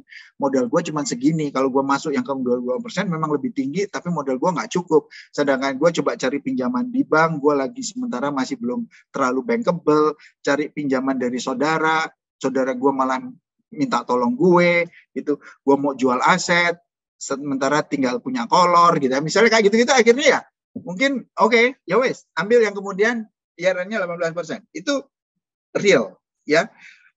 Oleh karena itu metode ini juga sering kali dilengkapi dengan metode NPV untuk memberikan gambaran yang lebih komprehensif atas suatu peluang investasi. Ya. Nah, sekarang metode yang berikutnya ini agak lebih simple, tapi kadang-kadang untuk quick decision juga mungkin bagus juga nih ya. Yaitu accounting rate of return, ya, accounting rate of return dan profitability index, ya. Kedua metode ini sebetulnya kurang banyak digunakan seperti halnya NPV dan IRR, ya. Kalau accounting rate of return ini mencoba untuk mengestimasi keuntungan dari suatu proyek dengan membandingkan return dari proyek tersebut dengan nilai investasinya tanpa memperhatikan tingkat suku bunga. Nah, ini jarang dipakai lah ya. Kalau kemudian tidak pakai discounted rate itu kan mungkin risikonya nggak kemudian terkalkulasi, dan kalau tidak pakai discounted rada kurang comparable di sisi konteks real bisnisnya. Tapi ya teman-teman kemudian biar tahu aja. Contoh seorang pengusaha bus ingin beli bus baru 2 miliar, diasumsikan tiap tahunnya dia dapat hasil profit 200 juta, maka 200 juta bagi 2 miliar 10%. Padahal 200 juta tahun depan kan nilainya nggak sama 200 juta sekarang. Gitu. Nah, kalau profitability index ini mencoba mengukur perbandingan antara benefit dan cost terkait suatu investasi dengan menghitung rasio NPV terhadap nilai investasinya. Jadi sama juga dengan NPV, tapi NPV kan kalau positif diambil. Kalau dengan profitability index, kalau positif itu artinya pasti profitability indexnya di atas 1. Misalnya investasi 100, NPV-nya 9 jadi 109. Nah, 109 dibagi 100 dapatnya 1,09. Jadi di atas 1 ini dianggap layak. Tadi kalau kemudian contoh base-nya tadi ya 2,2 dibagi 2 dapatnya 1,1 itu dianggap layak. Nah, accounting rate of return simple dan easy to use. Useful if you want to calculate an investment profitability quick. Jadi cuma cepat gitu aja ya. Tapi however ini ignore time value. Only use for quick decision making. Tapi jarang dipakai. Profitability index ini provide information about how investment change the value of a firm. Provide information about ranking project, ya. Jadi ranking projectnya juga bisa untuk itu. Tapi ini nggak bisa digunakan untuk mengcompare project yang durasinya atau lifetime-nya itu berbeda. Yang satu investasi 3 tahun dibanding investasi 5 tahun, dibanding investasi 8 tahun, itu beda-beda. Nah, ini profitability index ini nggak bisa cukup useful atau comparable untuk hal tersebut, ya. Jadi dua metode ini memang jarang digunakan. Nah, kemudian ada situasi di mana valuation teknik are not relevant. Loh, gimana nih? Udah banyak-banyak belajar teori-teori teknik itu kok kemudian malah nggak relevan. Nah, ini yang namanya dunia real. Pada saat ada sesuatu proyek yang sifatnya mandatori, itu tidak lagi ada alternatif, maka lu pakai payback period nggak masuk, pakai NPV nggak masuk, kemudian pakai IRR nggak masuk, tapi tetap harus jalan. Nah, tetapi at least kalian juga harus melakukan, atau kita harus melakukan kalkulasi, karena kita tahu suffernya itu kemudian gimana. Jadi nanti secara bisnis kalkulasinya, mungkin kita perlu lakukan sesuatu hal yang lain. Artinya, ada loh, kita lakukan proyek-proyek yang sifatnya mandatori, tapi kita mendapatkan intangible value, not only tangible value. Kita bisa ngangkat branding kita bisa ngangkat komunikasi kita secara dunia gitu. Contoh tadi saya beberapa menyampaikan mengenai ESG, ya, mengenai green financing, green building. Ini kan saya punya cerita, BNI jadi punya cerita. Yang terkadang bahwa ya bangun gedung jangan nggak usah gitu-gitu amat juga oke kok bisa dipakai, tapi dengan gitu-gitu amat itu kemudian jadi ada value tertentu, tapi ada intangible value in the future yang kemudian even more dan tidak saat ini belum bisa kita kalkulasi pakai model ini. Ya. Jadi juga di sini when a project is not aiming to increase profitability. Misalnya proyek untuk improve moral dan company image. Tadi kita ngomong bahwa di konteks sustainability financing itu kan ada 3P itu. Planet, people, profit. Gitu. Kalau di situ saya ngomongnya planet, people, profit, saya cara jualannya, loh ini coba. BNI aja ngomongnya planet nomor 1 loh. Habis itu kemudian people juga kita perhatiin. Profit itu cuma sisanya aja gitu.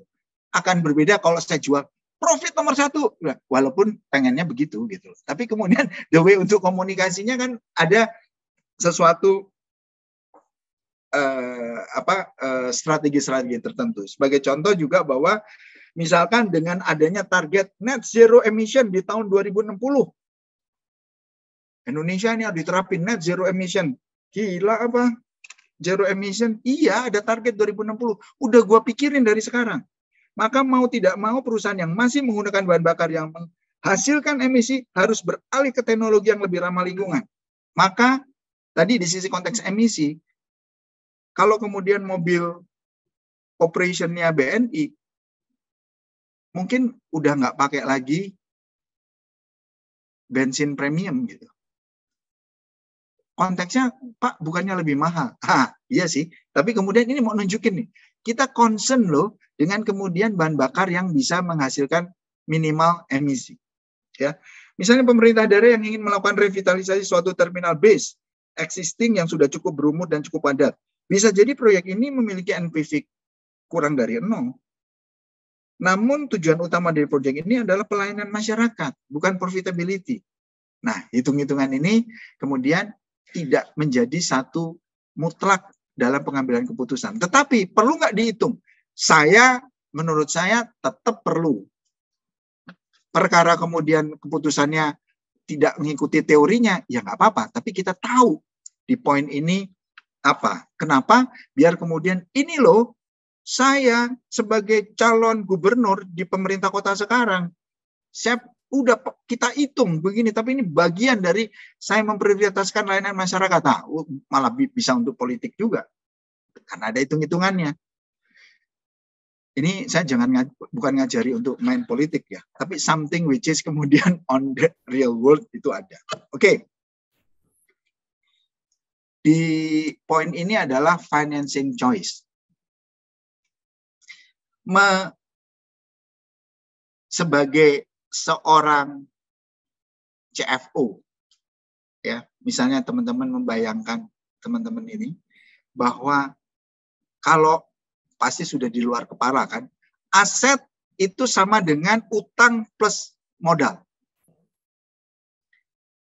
Bagaimana kita membiayai aset? Itu teman-teman harus ngerti karakternya masing-masing. Apa? Bahwa asetnya semua dari utang, siapa yang mau ngutangin gitu kan? Atau kemudian semua dari modal, kapan berkembangnya? Karena kalau kemudian semua dari modal, gedenya kemudian juga cepat nunggunya lama gitu. Makanya debt itu kita suka sebut ada leverage. Ya, oke. Nah, kalau kita bicara debt, itu ada bank loan, ada corporate bond, ada short term debt. Apa sih karakter-karakternya kalau debt? Itu adalah fixed claim.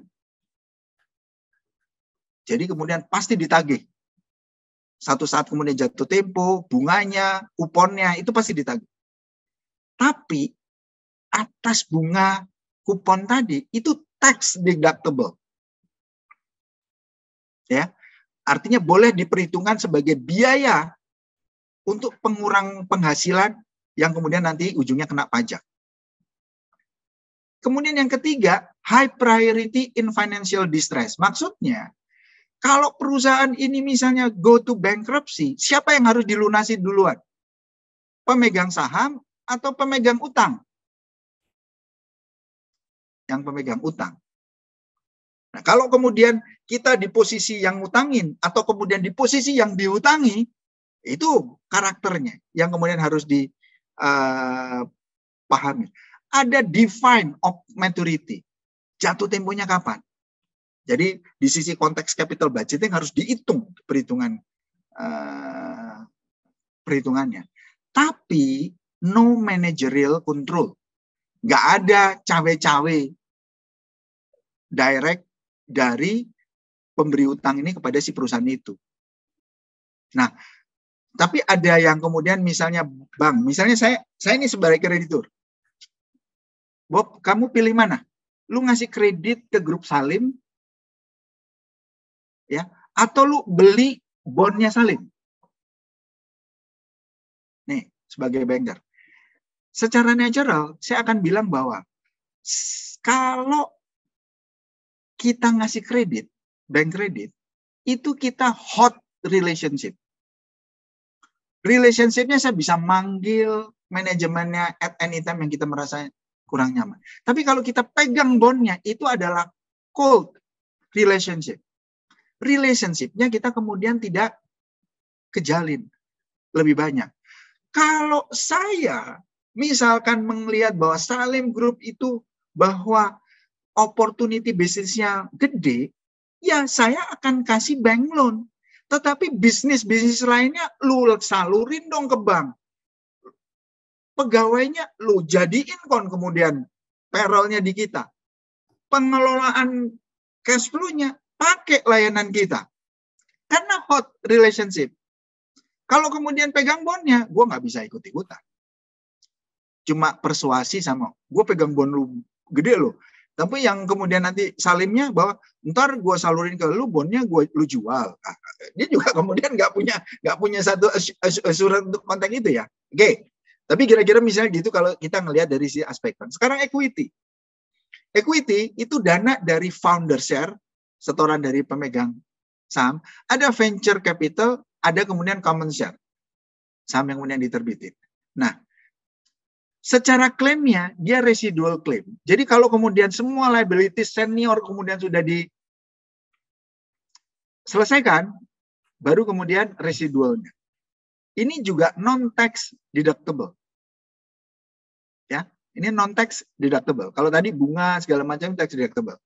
Kemudian tadi lowest priority and financial distress. Kalau ada distress, dia belakangan. Tapi nggak ada jatuh tempo. Dan kita punya kontrol terhadap manajemennya. Bagi kalau kita pemegang saham, apalagi majority. Nah, itu source of fund yang kemudian bisa kelola. Nah, sekarang itu makin maju dengan hybrid securities. Mungkin saya tadi udah ngomong di depan bahwa BNI ini bank pertama ini yang menerbitkan convertible, perpetual bond. Ini sort of hybrid, tetapi more on equity. Dan kemudian pada saat kami manajemen, khususnya kemudian saya mengconvince bahwa regulator, bos, OJK, ini nanti bisa jadikan model, mau uptrend, model loh, bahwa nanti setelah krisis pandemi ini mungkin beberapa bank yang tadinya, kan sekarang regulator itu lagi melakukan relaksasi kan, restruct dengan kemudian ini direlaksasi. Kalau bank itu ada istilahnya 3 pilar. Lu kalau ngasih kredit itu harus pakai 3 pilar, yaitu prospeknya, kemampuan bayar, dan financial kesehatan tingkat keuangannya. Kalau kemudian seperti begini itu oke, tapi kalau dari 3 pilar itu 1 nggak oke, apalagi 2, lu nggak boleh taruh collectibility 1. Harus disiapin dengan cadangan. Nah, kemarin ini dengan kasus pandemi COVID, itu 3 pilar itu ada relaksasinya. Karena disadari bahwa nanti biar perekonomiannya nggak mati. Atau bank kemudian juga nggak jadi sulit gitu kondisinya. Tapi pada saat nanti relaksasinya dicabut, which is kemudian ini diperpanjang sampai 2022, nggak tahu nanti di 2022 seperti apa, konstelasinya bisa jadi kemudian berbeda, yang seolah-olah bank kondisi keuangannya masih oke karena cadangannya masih boleh segitu. Begitu itu dicabut, enggak, lu bentuk cadangannya segini, cadangan segini. Begitu kemudian cadangan kerugian piutangnya nambah, bisa kemudian jadi problem capitalnya kurang. Nah, muncul. Nah, itu cara jualan saya kepada regulator, bahwa ini loh, ini kan menjadi satu model, nanti juga membantu regulator memberi ruang untuk itu, bahwa ini sudah jadi udah kejadian di BNI. Ya, nah maka ada hybrid securities, dan kalau kita pakai hybrid itu beberapa konsiderannya internal cash flow, VS external funding itu dihitung-hitung, bank funding, VS capital market, private placement, VS public offering, domestic issuance ini untuk kemudian rupiah, sama global issuance kalau kemudian kita go global falas. Oke, itu terkait dengan tadi capital budgeting dan sebagainya. Nah, bahannya masih banyak ya. Prof. Agus, Prof. Ted, mohon maaf nih, jadi saya makan waktunya agak ini. Saya pengennya juga tanya jawab, tapi nggak apa-apa lah ya. What is the optimal capital structure? What is the optimal mix between debt and equity funding? Di sini optimal goal itu to find the right mix that can minimize the cost of capital. Cost of capital itu apa? Kombinasi antara cost of equity ditambah dengan cost of debt dan proporsionalnya. Jadi kalau kemudian rumusannya ini kan proporsional, cost of debt-nya ini, cost of equity-nya ini, nah ini cuman proporsinya. Itu yang paling optimal itu yang mana? Nah, kalau kita bicara mengenai cost of debt, ini after tax cost of debt, maksudnya karena cost of debt itu kan misalnya ada bunga 10% kupon gitu ya. Tapi after tax cost of debt-nya itu mungkin lebih rendah dari 10%. Ya. Karena konteksnya bahwa ada tax. Misalnya bahwa penghasilan PPh itu 20%. Nah, cost of debt itu bisa dikurangi jadi tadinya 10% menjadi 1 dikurang. Tax rate-nya berapa tadi 20%, jadi sekitar 0,8 dikali 10 tadi, mungkin efektifnya cuma 8%. Ya. Nah, ini kira-kira kemudian cara hitung-hitungannya cost of debt. Nah, sedangkan cost of equity risk-free rate of return itu biasanya cara hitungnya adalah kemudian bunga yang dikeluarkan surat berharga Bank Indonesia atau government bond. Itu kan risikonya kita ambil free lah gitu. Rate dia itu berapa ditambah dengan expected market dikurangi risk free dikalikan beta. Beta ini adalah equity risk factor yang mungkin masing-masing perusahaan itu bisa berbeda-beda. Kalau misalnya risk free-nya itu adalah BI itu 5%, expected market itu ya normal itu kalau kita invest itu market adalah 11%. Berarti 5% ditambah 11 dikurangi 5, 6% dikali faktor beta. Ya. Nah, tapi betanya ini kemudian memang bisa berbeda-beda, which is beta levered itu juga tergantung dari kondisi perusahaannya masing-masing. Tapi itulah rumusannya ya. Ini memberikan contoh bahwa misalnya perusahaan X, cost of value figure the company total equity itu 10.000, company total debt-nya 3.000, total cost of debt-nya 6%, tax rate-nya 28%, risk free rate-nya 5%, beta levered-nya 1,5, expected market return-nya 10%. Rumusannya menjadi seperti ini, hitung-hitungannya bahwa cost of capital-nya jadi 10,84%. Cost of equity-nya 12,5, tapi cost of debt-nya tadi kan 6%. Ya. Nah, di-combine jadi 10,84%. Nah, ini hitung-hitungannya untuk cost of capital, sehingga pada saat kemudian kita menghitung cost of capital tadi, ini gunanya untuk apa? Tadi saya memberikan contoh waktu saya mau bangun data center tadi, bahwa kita mendiskon rate-nya pakai apa? Ini loh, cost of capital kita itu kita pakai uang equity dan uang debt, itu ongkosnya 10,84% loh. Jadi kalau kemudian kita invest capital expenditure yang sifatnya juga bukan utamanya untuk menghasilkan return, tapi tadi kemudian capital budgeting untuk data center, ya, mendiskon rate-nya pakai ini. Ya, itu kira-kira.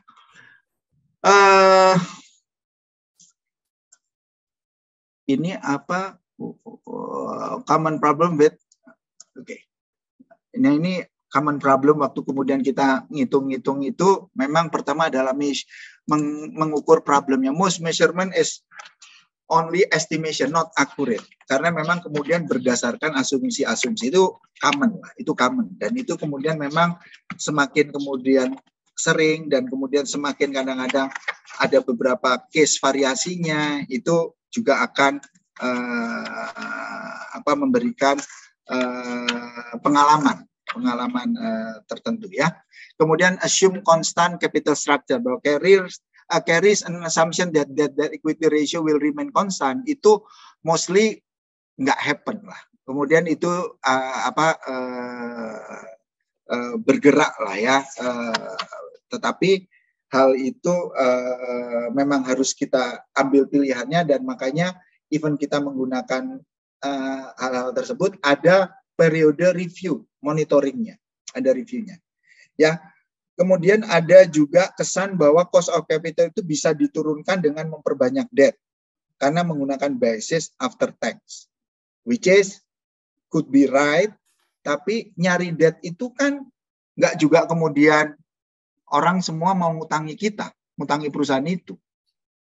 Nah, itu bagian dari strategi kemudian memanage positioning perusahaan itu di pasar.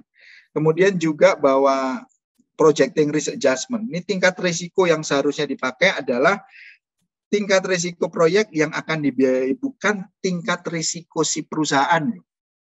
Kalau kita mau membiayai tingkat risiko proyeknya. Ya, sebetulnya itu akan lebih relevan ya. Misalnya PLN ada proyek pembangunan jaringan transmisi. Tingkat risiko yang dipakai seharusnya adalah tingkat risiko proyek transmisi, bukan tingkat risikonya PLN. Oke. Sekarang tadi itu di sisi konteks cost of capital. Jadi tadi mengenai capital budgeting, terus cost of capital. Nah, sekarang how to value bond. Kita memvalue bond itu kemudian seperti apa? Ya. Dalam menghitung value dari suatu obligasi, itu kita perlu hitungannya itu kita harus tahu kupon rate-nya, maturity date-nya, dan face value di bond itu. Artinya nominal value-nya itu berapa. Dan kemudian tingkat diskontonya atau diskon rate ini bisa menggunakan interest rate saat ini. Nah, contohnya di sini adalah bahwa bond Y dia face value-nya 1.000. kuponnya 3%. Maturity-nya 5 tahun. Kalau misalkan sekarang current interest rate-nya 5%, jadi ini ada bond 3%. Ya. Kemudian kalau saya taruh deposito, bond 3%, 5 tahun. Saya taruh deposito, itu sekarang aja 5%. Teman-teman mau nggak beli bond ini harga 1.000? Pilih mana?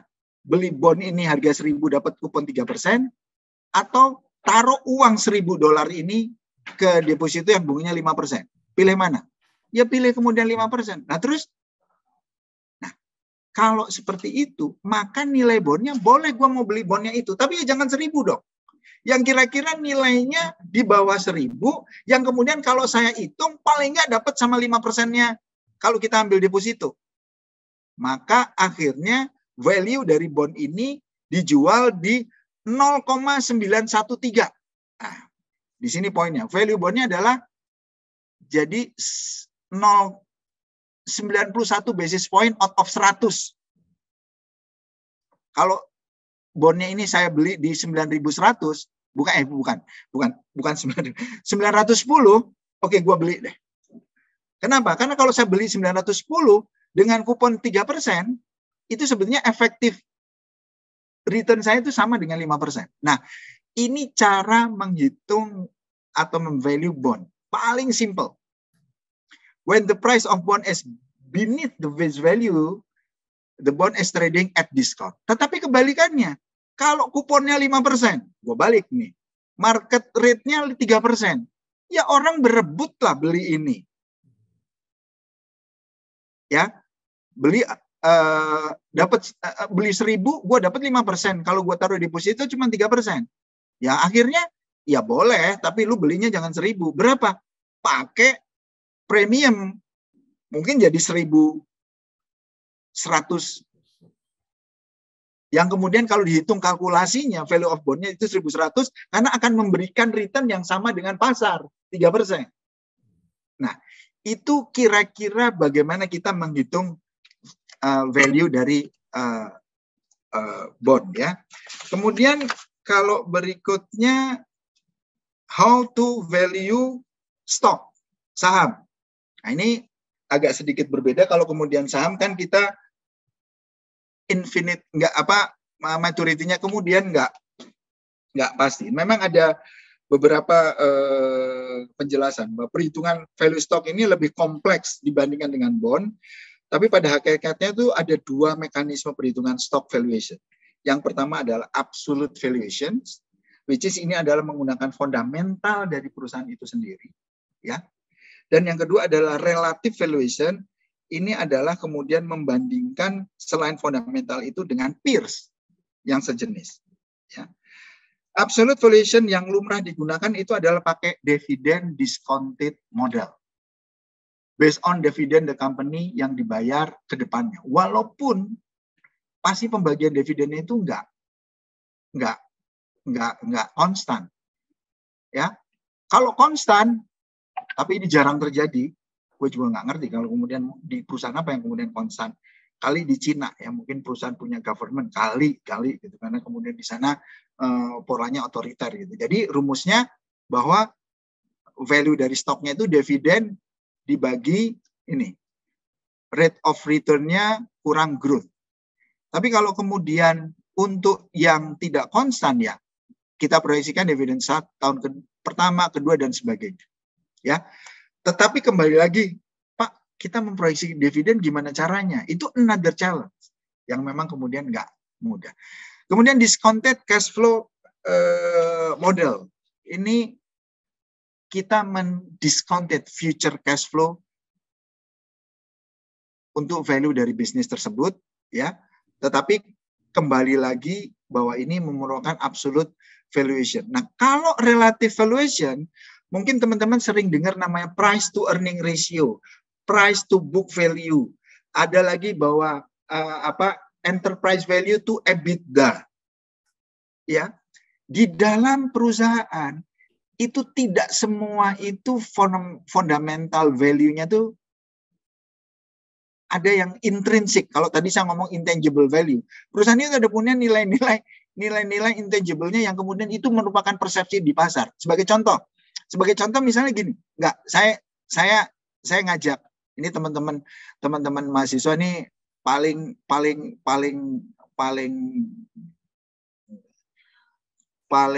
mungkin paling update dibanding saya. Kok bisa Bang Jago yang baru kemudian hidup 2-3 tahun, price to book value dan market value dari sahamnya tuh lewat dari bank BNI misalnya. Kenapa? Karena ada satu ekspektasi dari pasar melihat bahwa ini bank digital yang kemudian seperti apa, yang kemudian bisa jadi itu. Bisa jadi loh. Saya nggak mengatakan itu ya, overvalue. Tapi itu yang namanya relative valuation. Jadi makanya not single valuation model fits every situation. Ya. But by knowing the characteristic of the company, you can select a valuation model that best fit in the situation. Kadang-kadang kita bank-bank yang kemudian udah berpuluh-puluh tahun, datang bank baru yang kemudian menyebutnya digital dan sebagainya, valuasinya itu jedet, lompat berapa kali gitu kan. Pak, tapi saya udah dapat untung kok dari itu. Ya monggo, itulah market. Itulah kemudian relative valuation. Saya waktu itu beli masih price to book value-nya itu baru 5, sekarang udah 100, Pak. Gila, gue pikir. Gila gitu loh. That's what the market mechanisms work. Demand and supply kemudian mencari equilibrium. Ya. Kemudian bahwa ABC Corporation ini contoh, ini hanya merupakan contoh lah case study untuk dividend discounted model yang dapat dibaca lebih lanjut lah oleh teman-teman mahasiswa ya, bahwa ini ya contoh-contoh hitungannya nanti di PR berikutnya. Sedangkan ini discounted cash flow, monggo aja. Mohon maaf Pak Prof Agus, teman-teman sekalian, mungkin saya agak quick karena nggak tahu nanti ada sempat tanya jawab atau enggak. Tetapi yang saya mau kasih tanam di sini adalah Warren Buffett. Mestinya teman-teman tahu semua siapa sih Warren Buffett. One of the top investor yang kekayaannya mungkin sedikit di bawah APBN-nya Indonesia gitu. Saking kayanya. Dia bilang bahwa price is what you pay, but value is what you get. A stock value is separate from its market price. Price sifatnya kemudian hanya lebih pendek dan sesaat. Value itu kemudian lebih long term. Consider financial statement, market analysis, dan fundamental factor. Jadi bisa dilihat earningnya, market share, financial ratio, dan competition. Kalau price, a stock price represent how much the stock trade at and is impacted by market fluctuation. Which is kalau kemudian tadi saya contohkan mengenai fintech atau yang kemudian financial baru yang lahir tapi sudah kemudian begitu tinggi price-nya, please be realize that is price, not really represent the value. Ya, oke. Yang ngomong bukan saya loh. Siapa itu? Warren Buffett. Oke. Last but not least, bahwa kemudian karena ini saya menyampaikan beberapa memang pesan-pesan yang saya dapat dari Prof. Agus. Mungkin kemudian role of CFO. Ya, CFO ini role-nya kemudian banyak sekali gitu. Ya, dan CFO ini adalah the most role in company to provide information before make a decision. Jadi informasi yang paling penting itu keluar dari CFO. Tapi CFO make decision enggak? Bisa memang bikin make decision, tapi kemudian CEO, Chief of Executive Officer, waktu kemudian ngambil keputusan itu dari CFO. Fungsinya Pertama, kemudian menjadi strategic communication with investor dan stakeholder. Ya, investor, stakeholder. Investor orang yang kemudian mau beli bond kita, shareholder orang yang kemudian mau beli saham kita, itu yang dia pegang CFO. CFO, lu bisa cerita perusahaan lu tuh gimana sih dari aspek keuangannya, kemarin gimana, sekarang gimana, ke depannya lu mau gimana? CFO. Gitu kan? Nah, dia bisa kemudian menjelaskan fungsi kedua kalau kemudian di sini. Ensure sufficient liquidity to support business strategy dan operation. Ini loh, perusahaan itu rencana strategi ke depan gini, operasinya begini. Dan saya sudah siapin liquidity-nya ini cukup. Cash management and forecasting. Ya. Terus di sisi konteks budgeting-nya, gua ini yang merencanakan, menjalankan, dan bahkan ada titik-titik kontrol untuk memastikan bahwa perusahaan ini ke depan, within kemudian rencana plan budget kita. Kalau kemudian over budget, yang pertama kemudian disalahkan, harusnya CFO. Walaupun kemudian itu loh, gue udah ngomong sama direktur Bob itu dia ngaco, udah ngomongnya begini, kenyataannya seperti itu. Boleh. Tapi the most accountable itu adalah kemudian CFO. Maka di fungsi organisasi ada Archie model. Accountable, responsible, consult, and inform. Kemudian untuk mendrive, biar perusahaan ini kemudian jalan, itu ensuring company performance is well on track, maka dia yang mengembangkan KPI development and analysis. Karena KPI ini mendrive perilaku semua orang-orang yang ada di perusahaan ini. Kalau salah menetapkan KPI, itu ya kemudian gerakannya nggak sesuai. Kan di teori manajemen memang secara natural, orang marketing sama orang production itu pasti berantem. Pasti. Biar kemudian gimana nggak berantem, ada KPI untuk orientasinya performance for the sake of perusahaan. Kemudian rewarding performance, kompensasi planning dan analisis. Itu biar kemudian orang-orang bagus itu masih happy main di kita, bekerja di kita, produktivitinya kemudian juga meningkat. Kemudian ada ya tentunya dengan direktur HC lah ya. Tapi konteksnya di sisi konteks itu kemudian ada. Plus tax compliance. Kalau ada tax yang kemudian nggak benar, ya nomor satu yang digantung itu adalah CFO. Nah, kira-kira itu yang mungkin saya perlu sampaikan. Mohon maaf agak kepanjangan, saya kalau udah suruh ngomong susah berhentinya.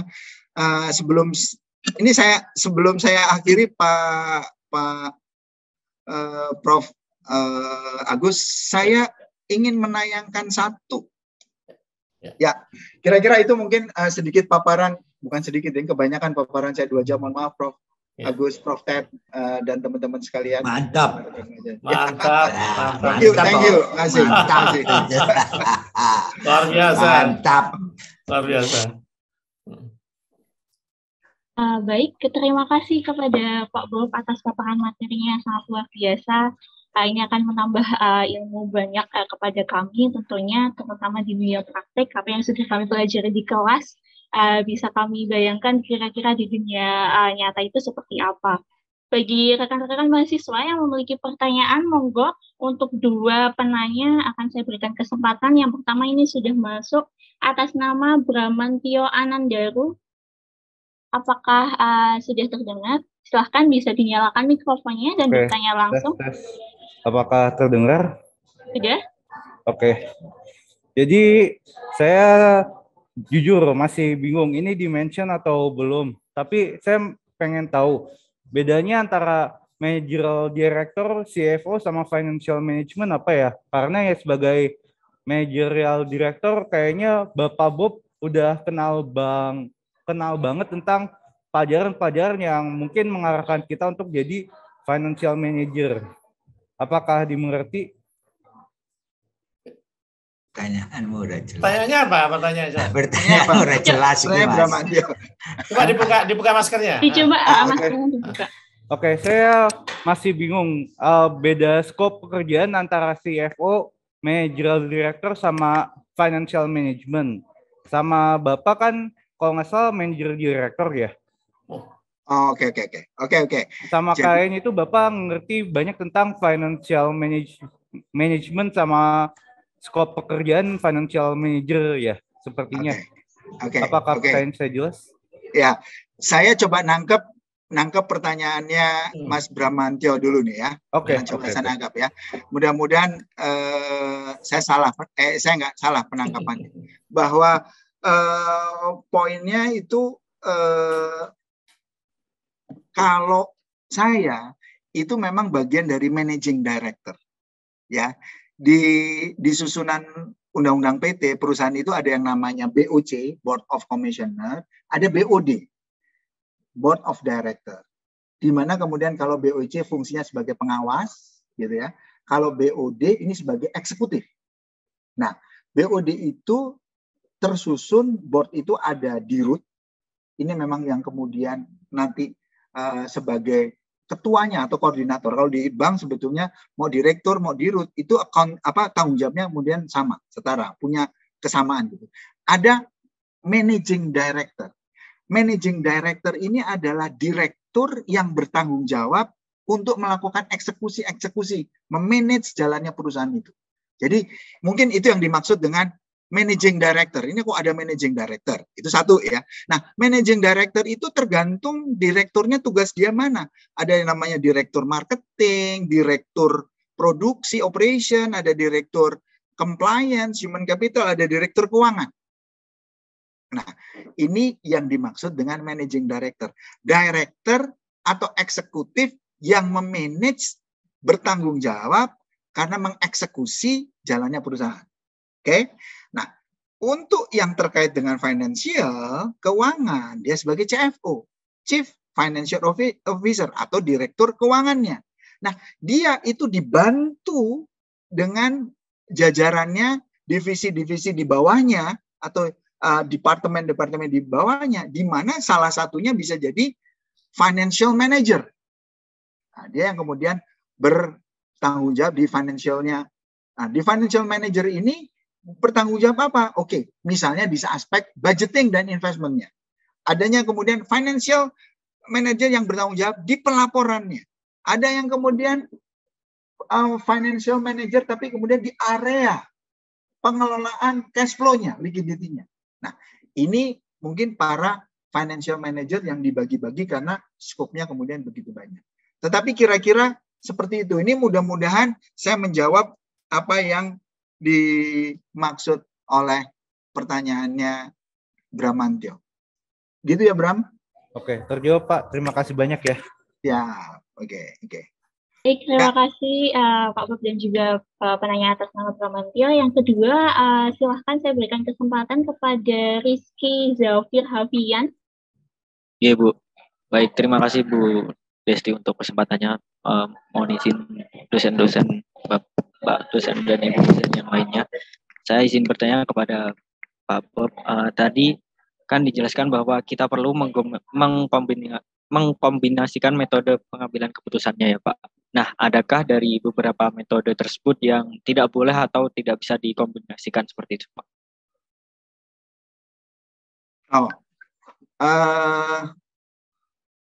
Enggak sih.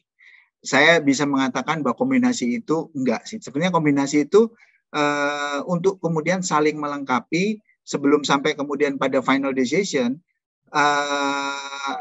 Kekurangan dari satu metode ditutup dengan metode yang lainnya. Jadi, tetapi tidak ada yang kemudian saling, kalau pakai ini nggak boleh pakai ini. Enggak. Nah, itu kemudian konteksnya adalah dari saling melengkapi. Gitu ya, Rizky. Baik Bapak, terima kasih atas jawabannya Pak. Oke.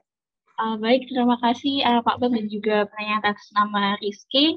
Sekali lagi terima kasih kepada Pak Bob Triasikananta atas paparan materinya sangat luar biasa. Oke. Tapi sebelum penyerahan Pak Prof mungkin sedikit aja. Tadi karena videonya tidak tertayang, bahwa para rekan-rekan mahasiswa BNI itu siap untuk menampung teman-teman itu berkarya karena employee value proposition BNI itu adalah tempat untuk bertumbuh, belajar dan berkontribusi. itu mulai kemudian dari pengembangan karirnya, pengembangan pengetahuannya, kita juga memberikan beasiswa, dan juga kemudian ada yang namanya work-life balance, jadi bekerjanya juga di co-working space yang kemudian kondusif, dan itu poin-poin yang tadi di tayangan video yang tidak tertayang tadi, itu tuh sebetulnya saya pengen mengenalkan bagaimana kemudian kalau teman-teman itu berkarir di BNI. Ini part of kemudian employee branding dari kami, bahwa selama pandemi itu nomor satu adalah people first. Kemarin itu luar biasa upaya kami untuk memperhatikan employee kami. Karena kita melihat bahwa people ini itu adalah sebagai capital. Ya, mungkin untuk sedikit gambaran, pegawai kita yang tetap 27.000, yang outsource 25.000, total 52.000. Sampai sekarang kita sudah melakukan kayak tes, swab dan sebagainya itu sekitar 300 ribuan. Artinya 6 kali. Kenapa? Karena kemudian testing nomor 1. Kalau kemudian ada yang positif, baru kemudian dilakukan tracing. Setelah tracing baru treatment. Maka ya alhamdulillah kita memang karena saking memperhatikan people sebagai karyawan, sebagai capital kita, maka kita lakukan at any cost untuk memastikan bahwa anggota kita itu aman.